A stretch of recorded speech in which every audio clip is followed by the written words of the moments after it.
예. 어, 창세기의 배경에 이제 창세기 1장부터 11장까지는 우주의 기원과 인간의 기원, 그리고 타락 이후의 역사가 이제 간략하게 서술이 되어 있고, 12장부터는 이제 어, 히브리인들로 보면 최초의 히브리인 아브라함의 그 계보가 나오고, 또 우리 이제 크리스찬의 입장에서 본다면 부르심의 이제 원조인 아브라함부터 이야기부터 나오고 있습니다. 그런데 이제 어, 아브라함은 이제 고향이 메소포타미아이기 때문에 이제 메소포타미아적인 전승과 창세기의 이야기가 굉장히 이제 비슷한 스토리가 상당히 많이 있습니다. 그리고 그 이후에 이제 이집트와 직접적인 연관을 가지는 것은 이제 모세죠, 모세. 그 아시다시피 이제 모세는 이집트 왕자였지 않습니까? 그죠? 비록 히브리인이었지만 이집트 왕자였는데 사실 이 모세의 실존성, 실제성, 과연 모세가 역사적인 실존 인물이었던가에 대한 그 의견도 상당히 분분합니다. 왜냐하면 이 이집트 역사가들은 상당히 섬세하게 이집트 역사 문헌을 기록을 했는데 거기에 히브리인이나 유대인 또는 모세 이야기가 거의 안 나옵니다. 음. 그리고 이제 어, 출애굽 사건도 이집트 문헌에는 나오지 않는 사건입니다. 예.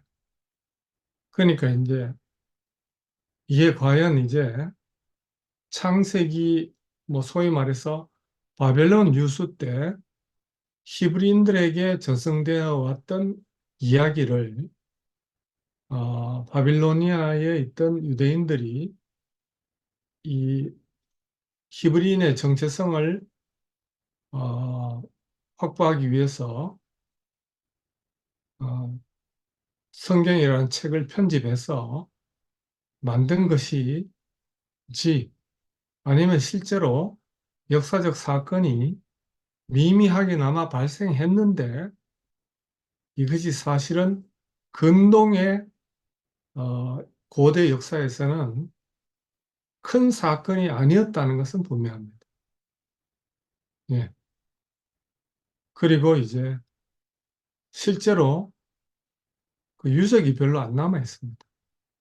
예를 들어서 이제 광야에서 40년 동안 200만 명 이상의 히브리인들이 생활을 했다라는 흔적조차 발견이 안 되고 있습니다. 그러니까 이제 과연 모세는 누구였던가라고 했을 때 여기에 나오지만 이제 흥미로운 가설을 최초로 제안한 사람이 유대인인 프로이드입니다. 그 프로이드가 모세는 원래 이집트인이었고 아케아톤이라는 왕이 이 다신론적인 이집트 종교를 유일신 종교로 개혁을 합니다. 그리고 나서 이제 17년 동안 지배를 하다가 개혁에 실패를 하고 거기에 있던 왕족 내지 귀족이 이제 그 이주를 해서 이 유목민들과 합해서 가나안 땅으로 갔다라는 이론을 이제 내세우게 됩니다. 그리고 상당수 많은 근동 학자들이 이제 그 이론을 많이 받아들이는데, 이제 그게 그러면 예수와 무슨 관계가 있느냐? 거기에 대해서도 학술적으로는 아무런 연결고리를 찾기가 힘들어지고 있다라는 것이 이제 현대 성서고고학, 성서학, 문헌학의 이제 결론입니다. 음. 그러니까 이제 어쨌든 간에 중요한 것은 이집트라는 그 문명이 그리고 메소포타미아 문명 사이에서 이제 하나님의 계시가 이제 다른 형태로 우리에게 전해졌다는 거죠. 예. 거기에 이제 초점을 맞추시면 되겠습니다. 그러니까 그 시대의 언어를 빌려야 되기 때문에 이제 그 시대의 어, 이야기들을 소재로 삼지 않을 수가 없습니다. 우리식으로 이제 성경이 최초로 한자 성경을 배경으로 우리말이 성경이 번역됐기 때문에 상당히 개역 한글에는 한자가 굉장히 많이 들어있습니다. 뭐 그런 거하고 유사하죠. 근데 이제 항상 언어 너머에 있는 실제는 이제 언어는 이제 한계를 가지고 있기 때문에 그 어떤 언어 자체로서는 한계를 가지고 있다라는 것이 실제로 많은 사람들의 연구 결과입니다. 예. 그 정도로만 일단 배경을 설명드리고 이집트 종교를 말씀드리도록 하겠습니다. 어, 첫 번째가 이제 이게 이제 수메르와 이집트가 접촉을 했다라는 것은 하나의 이제 기적적 사건이다. 왜냐하면 이집트 문명의 어떤 독창성을 만들어내는데 결정적인 영향을 끼쳤다. 이렇게 볼 수 있습니다. 그게 이제 BC 4000년 무렵에 수메르와의 접촉으로 이집트의 이제 그 이전에는 신석기 문명이었는데 이제 아주 큰 변화가 발생했다고 합니다. 그래서 이집트는 원통형 인장, 벽돌 건축술, 조성 기술, 수많은 예술적 모티브, 그리고 제일 중요한 것은 문자를 수메르 문화로부터 빌려왔다고 합니다. 그 후에 대단히 빠른 속도로 독자적인 문화 형식을 만들었습니다.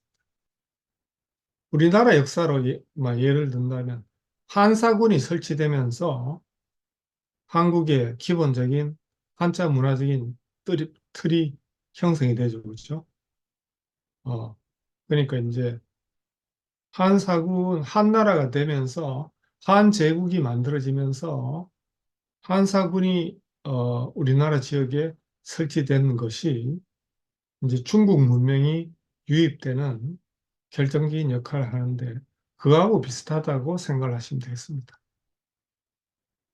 이집트는 사막과 홍일 그리고 지중해로 둘러싸여서 외부 공격으로부터 굉장히 유리한 보호를 받는 그런 지역이었습니다. 그리고 실제로 BC 1674년 힉소스의 침입, 힉소스라는 외래 부족이 와서 이집트인을 지배하는 그 외부 왕조가 되거든요.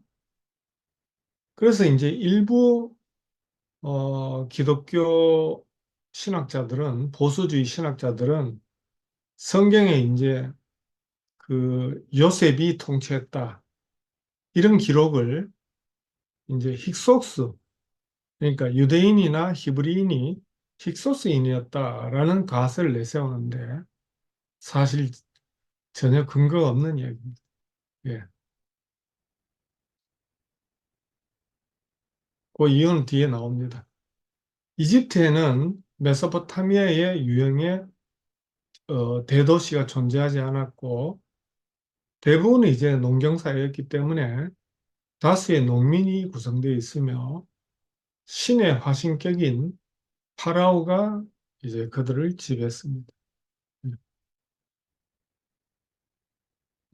파라오의 신성과 이집트 문명의 구조.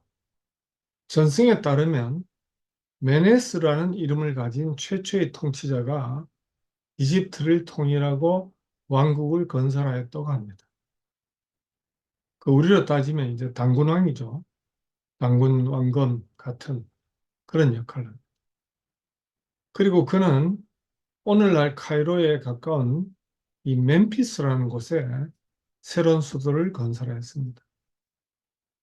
그 이후 3000년에 걸쳐서 이집트의 파라오들은 멤피스에서 즉위식을 가졌으며 이 의식은 메네스 왕의 의식에 따른 것이며 최초의 시간에 담겨 있는 창조적 원천을 갱신한다는 의미를 담고 있다. 음. 그 사람들이 하는 일이 그렇게 비슷합니다. 진나라 진시황이 그 중국을 통일하고 거기에 이제 항상 그 옆에 이제 장안 옆에 화산이라고 형산이가 화산이가 경려형 뭡니까? 예, 그 하여튼 그 칼의 모습으로 칼끝처럼 생긴 그 산이 있거든요. 거기에 가서 이제 황제들이 이제 즉위식 이후에 이제 거기에 올라가서 하늘로부터 공인을 받는 예식을 오랫동안 치르게 됩니다. 그러니까 장안에 있다가 나중에 이제 한나라가 또 당나라가 낙양으로 옮기더라도 그 하늘과 관계되는 산은 바로 그 산입니다. 근데 그러다가 이제 나중에 이 태산으로 바뀌게 되죠. 산을 어떤 그 황제가 하늘로부터 신성을 인정받는. 근데 이제 그런 것처럼 아마 인간의 마음속에 이제 그런 종교 형태가 비슷하게 나타나는 것입니다. 통일국가의 창건은 이제 우주 창조에 필적하는 것이었다. 그러니까 국가의 창조나 신의 우주 창조는 항상 연결이 돼 있다. 이렇게 이제 봤습니다. 그래서 신의 화신인 파라오는 새로운 세계, 즉 신석기 촌락과는 비교되지 않을 복잡하고 고차적인 문명을 수립했습니다. 그러니까 이집트 고대 문명은 지금으로 봐도 놀랄 만한 문명들이 많죠. 뭐 대표적인 게 피라미드 같은 거,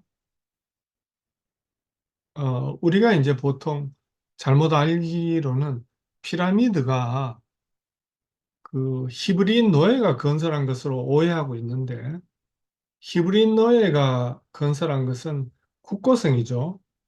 어, 피라미드는 이집트인의 자발적인 헌신으로 건설된 어떤 신성한 유적이라고 합니다. 그게 무덤설도 있고 또 무덤이 아니다 이런 설도 있는데 아직 그 정체가 거기에 완전히 저거는 신의 무덤이다 이렇게 100% 정의되고 있지는 않다고 합니다. 뭔가 상징하는 거죠. 음. 그리고 곳곳에 이제 어, 여러 이집트 고대 도시에 신전들이 이렇게 건립되어 있는데 이 신전의 건립 양식이 그리스로 건너가서 파르테논 신전을 비롯한 트로이 또는 이제 어, 여러 이제 어, 그 그리스 신전의 양식을 기초가 됩니다. 그러니까 이제 건축 문화가 이제 그리스로 건너간 거죠. 그것만 건너간 게 아니고 수학, 기하학, 의학도 이제 지중해를 통해서 건너가게 됩니다. 그러니까 어떤 사람들은 서양 문명의 현실적인 근원은 유럽 문명의 이집트다. 이렇게 보는 사람들이 상당히 많습니다. 어, 그러니까 수메르에서는 메소포타미아에 남아 있지 않던 그런 형태가 그러니까 현대 유럽에까지 영향을 미치는 그런 형태. 그러니까 이제 파르테논 신전은 로마로 오면 이제 판테온이 되죠. 이게 프랑스 파리로 가면 빵떼옹이 됩니다. 빵떼옹. 유사하죠, 그죠? 만신전이죠. 근데 이제 이 신전의 양식이 그대로 이제 어디로 가냐 하면 대형 박물관으로 가고 미국의 국회의사당 또는 백악관을 거쳐서 어디까지 옵니까? 대우계까지 오죠. 그 묘하지 않습니까? 그죠? 그 주랑양식이, 그죠? 예. 이 기원은 이제 이집트에 있다. 이렇게 보시면 됩니다. 예. 돌이 있으니까 그렇죠. 메소포타미아는 벽돌 문화고 흙으로. 예. 성스러운 모델을 모방하여 완성된 이 과업의 영속성을 확보하는 일이 또 그 자기들이 만든 통일국가 신세계의 기초를 흔들 수 있는 위기를 피하는 일이 가장 중요한 과제였으며 그러기 위해서는 파라오의 신성이 그것을 가장 강력하게 보증하여 준다고 믿었습니다. 그래서 이제 이 이집트에서 발생한 것이 부동주의의 모델과 그것을 반복하는 겁니다. 이 부동주의는 뭐냐면 최초로 설립된 원형의 그 이미지 형태를 그대로 유지하려고 하는 그런 형태를 부동주의라고 합니다. 그래서 고왕국 시대에 이것이 이제 완성이 됐는데 그 후 15세기, 그러니까 1500년 동안 이집트는 이 모델을 그대로 유지하고자 하는 그런 부동주의가 형성이 됐다고 합니다. 창조의 여러 단계들은 신화 속에 이미 표출되었는데 이 신화들은 태초의 신화적 사건 속에 발생한 사건만을 이야기한다. 테프 제피, 즉 최초의 시간이라고 부르는 그 시대는 원초적 물리의 창조신이 출현한 때부터 호루스가 즉위할 때까지 계속된다. 이거는 이제 창세기의 배경을 이루는 창조서사하고 좀 유사하죠, 그죠? 그래서 이제 최초의 시간, 태초가 있고, 그 다음에 이제 원초적 물이 있습니다. 그 물 위에 창조신이 이제 출현한다. 이렇게 보고 있습니다. 자연 현상에서 종교적인 또는 문화적 실제, 예를 들어서 이제 신전 설계도, 역법, 을의 왕을 표시하는 문양에 이르기까지 존재하는 모든 것은 태초에, 이 태초라는 것은 뭡니까? 통일 왕국의 최초라는 뜻이죠. 알고 보면. 예.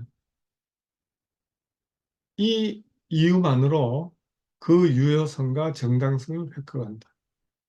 나중에 이제 또 우리가 중국으로 넘어가면 아시겠지만 중국 문화의 원형을 형성하는 것은 이 서전입니다. 서전. 시서, 역, 삼경이 중에 서경이 있잖아요. 이 서경이 역사서인데 그 안에 들어있는 가장 중요한 사상이 홍범구주 사상입니다. 나중에 시간 있으시면 인터넷으로 홍범구주를 찾아서 보시면 원 모델, 중국 문명의 원 모델이 거기에 다 들어있다는 걸 알 수 있습니다. 우리 하나님 계시의 모든 것은 창세기 1장 안에 사실은 다 있는 거죠. 2장은 그걸 좀 더 상세하게 설명했는 거죠. 3장부터는 타락의 역사죠. 이제 그런 것처럼 가장 원형이 되는 것은 홍보구조입니다. 중국도. 그러니까 원래 원형의 모델은 아주 간단합니다. 예. 거기서부터 이제 복잡하게 이제 변화가 되는 거죠. 최초의 시간은 이제 이 이집트인이 생각할 때는 분노라든가 소음, 갈등, 무질서가 등장하기 전 절대적으로 완전한 황금 시대였다. 라의 시대, 오시리스 혹은 호루스의 시대라고 불렀던 이 시대에는 죽음도 질병도 존재하지 않았다. 이걸 황금 시대라고 했는데 이거는 그대로 그리스 신화에 반영이 됩니다. 그래서 그리스의 역사관에도 황금 시대가 있고 점점 이제 금의 시대, 은의 시대, 구리의 시대, 동의 시대, 철의 시대, 그 다음에 흑의 시대가 오죠. 이 역사관을 그대로 표현한 게 다니엘서 아닙니까? 그죠? 다니엘서에 나오는. 어, 그래서 라의 이 시대는 죽음도 질병도 존재하지 않았는데 어느 날 순간 악이 침입하고 무질서가 나타나면서 황금 시대는 종말을 고한다. 자, 이런 사상을 이제 이집트인이 이제 나타내기 시작합니다. 네 번째가 해야 되는데.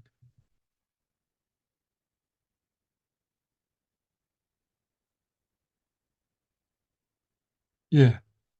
그 다음에 어, 신들의 계보와 우주의 창조. 고대 이집트에는 몇 가지 종류의 우주 창조 신화가 있었다. 굉장히 오래됐고 고대 이집트는 그리고 수도가 이제 몇 군데 나눠서 이렇게 왕조가 건립되었기 때문에 창조 신화도 이 몇 가지 종류로 이렇게 분류가 된다라고 합니다. 근데 이제 신과 왕조가 계시되는 종교적 중심지가 달라지는 여러 창조 신화가 존재하게 됩니다. 그 왕이 누구 왕조에 따라서 창조 신화가 조금 달라지는 거죠. 예. 그래서 이제 원초적 물리로 언덕, 연꽃 또는 알이 출현한다고 하는 신화적 주제는 가장 원형적인 것으로 분류될 수 있는데 각 주요 도시는 자신들의 창조신에게 가장 중요한 지위를 부여했다.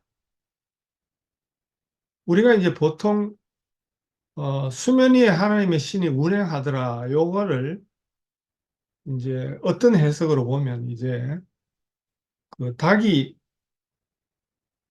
알을 품고 있듯이 그 뭔가 이렇게 생명을 가지고 있는 조류 형태의 신이 묻이 나타나기를 기다리는 그런 어떤 형태로 고대 신화에 많이 이렇게 묘사가 되는데 요거는 이제 이집트에도 나오지만 페니키아 신화의 대표적인 형태입니다.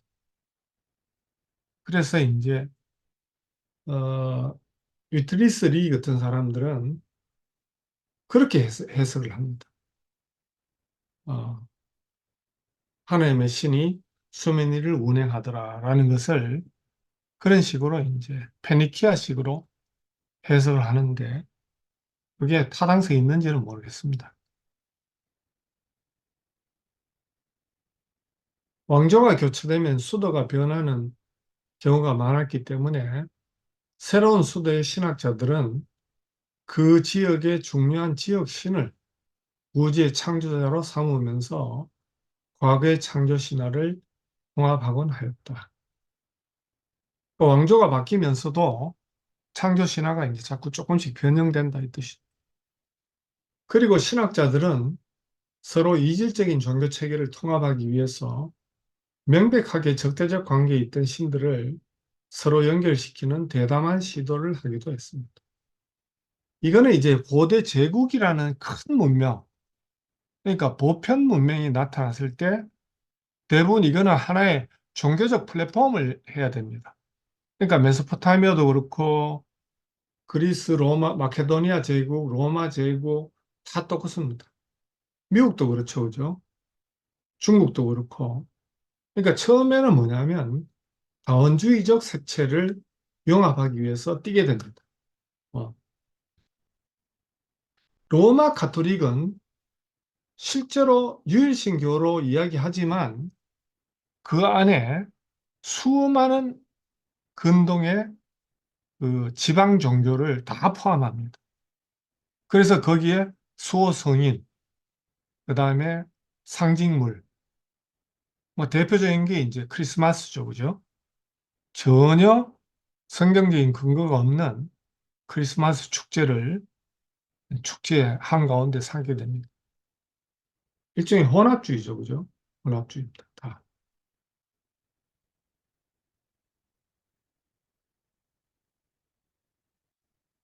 이집트 창조 신화의 원형 모델은 크게 보면 이제 아까 말씀드린 것처럼 원초적 물리로 육지가 솟아오르는 것으로 시작하는데 광대한 바다 가운데 최초의 장소가 출현하는 것은 대지의 출현을 뿐만 아니라 빛, 생명, 그리고 의식의 시작을 의미합니다. 창세기에는 땅을 먼저 드러내고 그 다음에 이제 빛을 등장하는 게 아니고 빛이 있으라 먼저 하고 그 다음에 이제 하늘과 땅을 분리하죠, 그죠? 근데 일반적인 고대 이 이집트의 신화를 보면 땅이 먼저 주로 드러납니다. 묻지, 대지가. 거기가 이제 뭐냐면 성소가 되는 거죠. 어, 신전이 되는 겁니다. 그 위치가. 그래서 대표적으로 이제 헬리오폴리스는 태양 신전의 일부로 있던 모래 언덕이란 장소가 최초의 언덕으로 알려져 있고 다른 이제 도시국가 헤르모폴리스는 우주를 낳은 연꽃이 솟아난 것으로 알려졌다. 인도하고 비슷하죠, 그죠? 음. 그 외에 다른 지역도 동일한 특권을 행사합니다. 실제로 각 도시, 각 성역은 세계의 중심, 즉 창조가 시작된 곳이라고 여겨졌고 최초의 언덕은 파라오가 태양신을 만나기 위해서 올라가는 우주산으로 여겨지는 경우도 있습니다. 아까 제가 진시황 옆에 그 형산인가 그 산에 올라가는 형태를 이야기하는 거와 똑같습니다. 그러니까 사람의 생각이 다 비슷하다는 걸 알 수 있습니다. 예. 두 번째 모델은 우주 창조 단계가 우주 창조 신들의 계보가 나옵니다. 창세기 없는 거죠, 그죠? 창세기에는 신들의 족보가 안 나옵니다. 예. 바로 하나님이 계시고 그 다음에 뭐냐면 하늘과 땅이 있고 천사를 만들었다라는 그 계보 이야기는 안 나옵니다. 다 빠져버립니다. 그게 아주 참 묘하죠, 그죠? 창세기는. 그러니까 전적으로 인간 창조에 집중이 됩니다. 어. 천사 창조는 별로 염두에 두지 않습니다. 예. 그리고 이제 생명체의 창조를 하는데 이집트에는 안 그렇습니다. 신들이 더 중요합니다. 어. 인간은 나중에 나오지만 가축입니다. 신들의 가축. 형상은 형상이지만 가축이다. 이렇게 이제 비하되고 있습니다. 복음이 아니죠. 음. 자, 어쨌든 라, 아톰, 케프리 신은 슈라는 대기와 테프누트, 테프누트 안에 뭐가 있냐면 남신 계보와 대지, 여신 누트, 하늘의 부모가 될 최초의 부부신이 다 들어있습니다. 슈메르의 전승처럼 슈에서 분리되기 이전에 하늘과 땅은 분리되지 않고 신성한 결혼에 의해서 하나로 결합되었다. 오시리스와 이시스, 세트와 네프티트가 티스가 그들의 결합으로 태어난다. 가장 체계적인 신학이 완성된 곳은 일왕기의 수도 멤피스였는데 이걸 이제 보통 멤피스 신학이라고 합니다. 그러니까 이집트 신학의 가장 최초 모델이 되는 신학을 멤피스 신학 이렇게 얘기해요. 이거는 BC 700년경에 돌에 새겨졌지만 원전 텍스트는 약 2700년 전에 앞서 쓰여졌다라고 그렇게 전해지고 있습니다. 예. 자, 그럼 멤피스 신학에서 우주와 인간의 창조는 어떤가? 헤르모폴리스의 창조 신화에서는 여덟 신 중에 이 신이 여덟 명 있는데 그중에 프타 신이 가장 중요한 신으로 나오는데 멤피스 신학에서는 그의 영, 고대인들은 이 물질과 정신이 분명하게 분리가 안 되어 있습니다. 구약에도 마찬가지입니다. 그러니까 우리가 예를 들어서 이제 네페시 하야 그러면 산혼으로 보통 번역하잖아요. 근데 요즘은 이제 살아있는 존재 이렇게 번역을 많이 합니다. 요즘에는. 근데 이제 그게 아주 그 기원으로 올라가면 네페시는 목구멍이라는 뜻이. 그 숨 쉬는 존재 이런 뜻이. 그러니까 이게 뭐냐 하면 그 영어로 하면 이 영은 뭐를 의미하냐 하면 신체로 따지면 심장을 의미한다. 그러니까 이게 정신과 물질, 몸과 신체와 마음이 분리가 안 된 상태에서 신화적 사고가 진행된다는 걸 알 수 있습니다. 음. 그의 말로, 그 혀로 세상을 창조했다고 한다. 이것도 아주 이제 상당히 의미심장한 거죠, 그죠? 음. 여기서 푸타는 가장 위대한 신으로 나중에 선언되고, 이제 아톰은 최초의 부부신을 창조한 존재가 됩니다. 그리고 그 이후에 모든 종류의 존재를 존재 안으로 들어갔다. 이게 이제 상당히 이게 기독교와 다른, 창세기와 다른 점입니다. 하나님의 신성이 만물 안에 깃들어져 있다라고 보는 것은 범신론적인 사고방식이죠. 상당히 인도적인 사고방식입니다. 그러니까 이제 이렇게 해서 신들은 가시적 신체를 가지고 있는 존재가 되었다. 그러니까 태양 속에 들어갔으니까 태양신이 되는 거죠. 달에 들어가니까 달신이 되고, 식물에 들어가면 식물신이 되고, 이렇게 이제 변해버립니다. 예. 그러니까 일종의 물활론과 범신론이 함께 결합해서 다신론을 만들어내는 것이 고대 이제 신화의 아주 특성입니다. 예. 이 신의 계보나 우주 창조의 신화에 비교해 볼 때 인간의 기원에 대한 신화는 굉장히 빈약합니다. 인간은 이 말이 똑같은데요. 에르메는 태양의 신 라의 눈물로부터 만들어졌다. 왜 하필 눈물인지 모르겠어요. 네. 그러니까 이제 죽을 때까지 울어야 되겠죠. 슬퍼서. 네.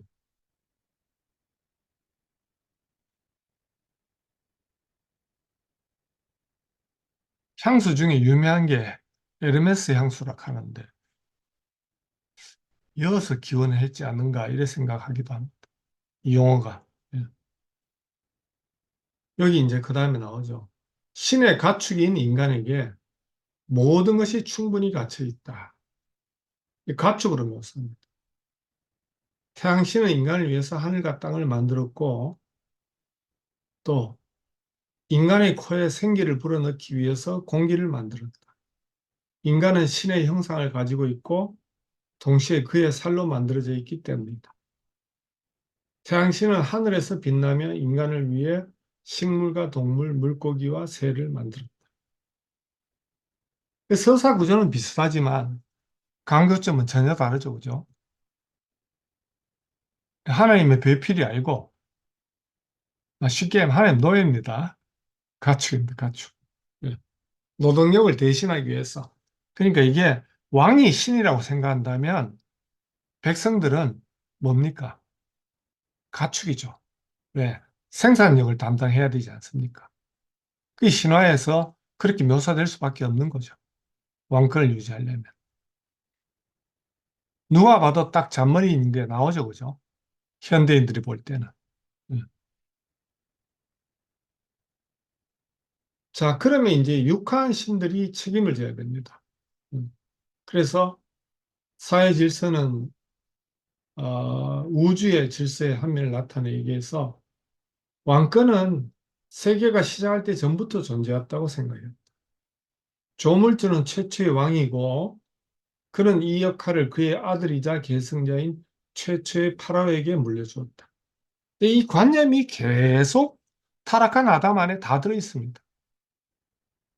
그러니까 예수님이 하나님의 아들이라고 했을 때는 전혀 다른 의미인데 이 사람들이 볼 때는 이렇게 봐버린 거예요. 네가 파라오란 말이냐 이래 보는 거죠. 네가 카이사르냐 이거예요. 네. 심지어 유대인들 자체 속에서도 하나님의 아들이라는 말은 천사를 나타내는 말이었죠. 구약에서. 사람에게 하나님의 아들이라고 한 거는 시편 딱 한 귀절밖에 없다. 그렇기 때문에 오해할 수밖에 없죠. 근데 이제 예수님으로부터 우리가 이제 하나님의 아들 안으로 또 아들의 형상을 회복했다라는 것은 놀라운 선포고 복음이죠, 사실은. 음. 근데 예수가 만약에 파라오와 같은 왕이었다면 우리 불가능하죠. 네, 불가능합니다. 우리가 과거에 모 형제가 늘 이야기한 것처럼 목사님이 2000년 만에 최초로 출연한 천재라고 한다면 우린 다 소망 없습니다. 예? 목사님 이 복음을 확실하게 표현 안 했으면 우리도 꼭 이렇게 자꾸 관념으로 생각합니다. 예. 제가 이거 볼 때 이제 그렇다는 이야기입니다. 예. 파라오의 행위는 라 신의 행위나 태양의 출현을 묘사할 때 사용한 것과 같은 용어로 표현되었다. 라 신의 창조는 혼돈 대신에 질서를 세웠다고 요약되었다. 이와 똑같은 정령구가 아케나톤의 이단적 행위 위에 다시 질서를 회복한 투탕카멘이나 페피 2세에 사용되었다. 그는 무질서를 허위 가짜라고 합니다. 대신에 이집트에는 마야트라는 말이 진리, 도리, 정의를 뜻합니다. 그래서 마하트는 우주와 생명의 기초 그 자체를 구성함으로써 각 개인은 마음 안에 그것을 인식할 수 있고 왕의 아들은 진리를 알며 신이 가르치는 자라고 불렀다. 어떤 사람은 신이시여 제 마음에 마하트를 주소서라고 기도문을 쓰기도 했다. 원칙적으로 제의는 파라오가 집정해야 되는 거지만 이제 이게 제사장의 역할과 왕의 역할이 약간 분권화되기 시작합니다. 그러나 중요한 거는 뭐냐면 원초적 창조의 유지, 최초의 건국이 유지돼야 된다 이거죠. 말은 원초적 창조의 유지지만 실제 목적은 뭡니까? 왕조가 유지돼야 된다 이겁니다. 그래서 매년 신년 축제를 통해서 우주 창조가 반복됩니다. 자금성에 가기 전에 꼭 들리는 관광 코스가 있습니다. 그게 천단이죠, 천단. 베이징에 있는. 그러니까 사람이 하는 사고가 다 비슷합니다. 그 다음에 이제 파라오는 신이기 때문에 승천을 해야 됩니다. 사후의 삶과 관련된 이집트의 신앙은 세계 전역에서 가장 풍부하게 발견되는 두 가지 전승과 비슷합니다. 죽은 자가 거주하는 장소는 지하거나 아니면 하늘 어딘가. 보다 정확하게 말하면 별들 사이 어디인가 있습니다. 사후의 영혼은 별까지 올라가서 별들의 영원성을 공유한다. 그리스 신화에 그대로 있고 또 플라톤 사상도 바로 이 사상을 그대로 가지고 옵니다. 그래서 인간의 영혼이 죽으면 어디로 가느냐? 별로 간다. 이렇게 생각합니다. 영혼은 불멸하며. 생각하는 게 어떻게 그렇게 똑같은지 모릅니다. 네. 하나님을 이탈한 사람들이 하는 생각은 뭘 해도 똑같은 사고 구조를 가지고 하늘은 어머니 신으로 여겨졌고 죽음은 새로운 탄생. 다시 말해서 별의 세계에서 재생과 동일한 것으로 믿어졌다. 그러니까 부활이 아니고 이거는 재생 또는 소생이죠, 소생. 예. 저 세상이 지하에 있다고 보는 신앙은 이미 신석기 문화의 지배적인 관념이었고, 어, 왕조 시대 이전부터 존재했던 농경과 관련된 전통이 오시리스 신화 속에서 전개해졌는데, 이 오시리스는 뭐냐면 이제 유일하게 죽음을 당했던 그런 신, 왕입니다. 신. 그래서 폭력적 죽임을 당했던 오시리스가 궁정 제2의 모습을 나타내는데 이는 죽지 않는 신과 파라오의 불사성을 명시적으로 정당화한다. 그럼 오시리스 신화 속에서 어떻게 그러면 파라오의 불사성, 신의 불멸성이 정당화되는가? 아이고, 자꾸 넘어가네요. 예.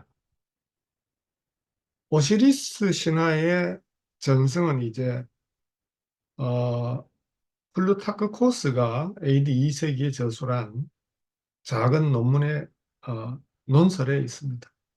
오시리스는 전설적인 왕으로서 이집트를 공정함과 활력으로 통치를 했는데 그는 그의 동생인 세트의 모력에 빠져 살해를 당합니다. 대주술사였던 그의 아내 이시스는 죽은 오시리스로부터 아들을 임신하는 데 성공합니다. 이시스는 오시리스를 매장한 후 델타로 달아났고 어, 파피루스 덤불 아래서 아들 호루스를 낳습니다. 장사한 호루스는 아홉 신 앞에서 여신이 이제 또 아홉으로 바뀌죠. 자신의 권리를 인정받고 숙부인 세트를 공격한다. 처음에 세트는 호루스의 한쪽 눈을 뺏는 데 성공한다. 하지만 결국 호루스는 승리한다. 그는 자신의 눈을 찾아서 오시리스에 바친다. 그리하여 오시리스는 다시 살아난다. 그 후 지상의 모든 힘과 식물의 풍요한 생산을 보증하는 것은 오시리스였다. 살해되었던 왕이 그의 아들 호루스, 새로운 파라오가 통치하는 왕국의 번영을 보장하는 것이다. 그러니까 죽었던 아버지 왕을 복귀시켜서 영원한 번영을 보장하는 왕으로 재등극시키죠. 예.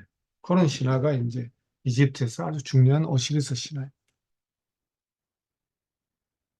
그 다음에 아까 말씀드린 이제 종종 히브리인으로 묘사되는 힉소스인은 어, BC 그 밑에 이제 보면 1647년 이제 힉소스가 침입을 합니다. 그 이전에는 뭐냐면 주로 이제 태양신화가 태양신이 이제 보편신이 됩니다. 여러 신 중에 태양신이 가장 많은 보편신이 되고 이거는 전 세계 어디 가도 태양을 숭배하는 신앙이 가장 일반적인 자연신앙입니다. 예. 힉소스의 역사에 대해서는 알려져 있지 않지만 힉소스는 시리아의 신들, 그중에 우리가 잘 아는 바알 신과 테쇼프를 이집트에 들여왔으며 테쇼프는 세트와 동일시되었다. 그래서 오시리스를 죽인 세트를 최고 신의 지위에 올려놓은 것은 이집트인에게는 분명한 모욕이죠. 그러니까 이 사람들이 히브리인이었을 가능성은 거의 없습니다. 네. 힉소스의 지배로부터 해방되면서 민족주의와 배타주의가 표출됩니다. 그리고 이집트의 고립주의는 국제 정세로 말미암아 약화되었지만 전통적인 이집트의 문화 또한 세락되었고 다양한 이국의 신들이 이집트에 들어왔고 동화되었고 이집트의 신들이 또 역으로 수출되어서 이방의 땅에서 예배의 대상이 되기도 했습니다. 아멘-라는 국제적인 신이 되었습니다. 아멘의 태양신화는 여러 종교와의 융합과 태양신이 지상선으로 회복되는 것을 용이하게 해줬습니다. 왜냐하면 태양은 어느 민족에게나 받아들여지는 유일신이었기 때문에. 이 아멘이란 말이 히브리어 아멘에 영향을 끼쳤는지 안 끼쳤는지 그거는 잘 모르겠어요.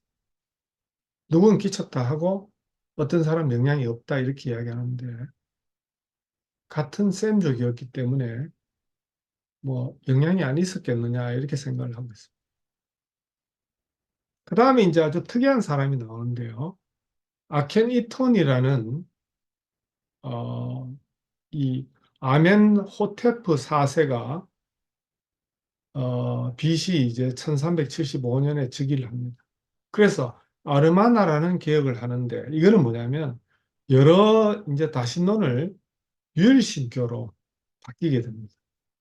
그래서 사제들의 권한을 박탈하고 자신의 이름을 아크엔 아톤, 아톤을 섬기는 자로 바꾸고 수도를 테베에서 아케파톤으로 바꾼 다음 새로운 궁전과 신전을 세웁니다. 아케니토는 아멘 및 모든 신을 몰아내고 생명의 우주적 원천이며 태양신과 동일시되었던 지상신 아톤을 숭배하게 됩니다. 두 편밖에 남지 않는 아톤의 창가에는 오 유일신이여 당신 외에는 다른 신이 없습니다. 이 사상은 당신으로 인해 존재합니다. 라는 유일신 사상이 나타나고 있습니다. 이 창가는 이제 종종 시편 104편과 비교되기도 합니다. 그의 개혁은 실패로 돌아가고 후계자 투탕카멘은 대사제와 관계를 회복하고 다시 테베로 수도를 옮깁니다. 아톤의 창가는 사실상 개혁 이전에 이미 아멘, 라, 아톰 그리고 다른 신에게도 이미 사용되었던 것입니다. 그러니까 유일신 사상이 각 지방신에서도 최고 신에게 사용되었던 창가였다라는 것이 드러납니다. 그러므로 프로이드가 제안했던 이론, 이 모세는 아케니톤의 후세였고 이 유일신 사상을 끌고 왔다. 그래서 히브리어 아도나이, 주님이라는 것도 아톤, 여기에서 유래했다. 이런 이론을 펼치는데 이집트 학자들 중에서 현대 이집트 학자에는 이 이론을 그대로 밀고 가는 사람도 굉장히 많습니다. 음. 그러나 별로 타당성은 없는 걸로 보입니다.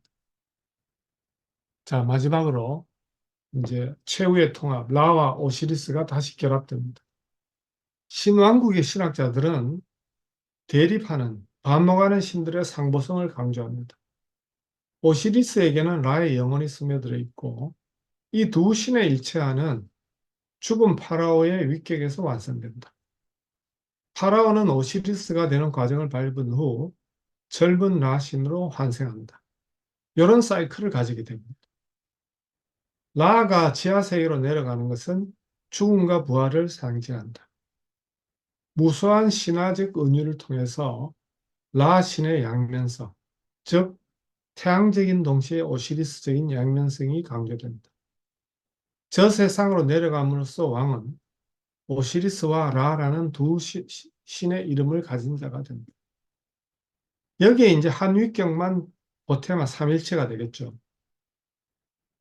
사상이. 딱 그렇겠죠. 인간을 만들어내면. 예. 사람이 참 이게 사후 구조가 비슷합니다. 여기에 그리스 철학을 붙여가지고 성령을 딱 집어넣으면 딱 비슷하게 삼일체 사상이 나옵니다. 신들의 연합 그리고 합체화는 태고적부터 이집트의 종교 사상에 자주 보이는 것이다. 그 유명한 사자의 설한 책 텍스트에 실린 기도와 주문은 영혼의 여행을 도와주는 것이며 무엇보다 여기에는 이제 사후 재판 사상이 나옵니다. 심판. 그리고 영혼을 측정합니다. 죄의 무기를 측정해가지고 이제 시련을 잘 이겨내기 위한 의도. 그걸 벗어나기 위해서 주문을 자꾸 외워야 돼. 고대 문헌들은 다양한 읽기를 촉구하는데 주술적인 독해가 가장 손쉬운 방법으로 보입니다. 그렇겠죠. 고대인들이 뭐 그렇게 똑똑한 사람들이 아니었기 때문에 주술적 신앙을 가지고 있었던 걸로 보이고, 이집트 문명의 황혼기에서는 오히려 주술적 신앙과 실천이 지배적인 방식이 됩니다. 불교도 나중에 이제 대승 불교가 너무 어려워지니까 나중에는 뭐가 됩니까? 연불 불교가 되죠. 연불. 그래가 막 복잡하니까 그냥 남아미 타불만 외워라. 그러면 끝난다. 남아미 타불 관세음보살만 외워라. 이 집도 똑같이 됩니다. 사자에서에 나오는 그 기도문을 외우면 죽을 때 심판을 조금 덜어준다. 이런 인간적인 사고를 하게 됩니다. 그러나 멤피스 신학에서는 프타, 말의 힘으로 여러 신과 세계를 창조했다는 사실이 이 아주 중요한 것으로 어, 이집트 신화가 그 이후에 영향을 끼친 그런 힘으로 작용하게 된다는 것을 알 수가 있습니다. 자, 오늘 이상입니다.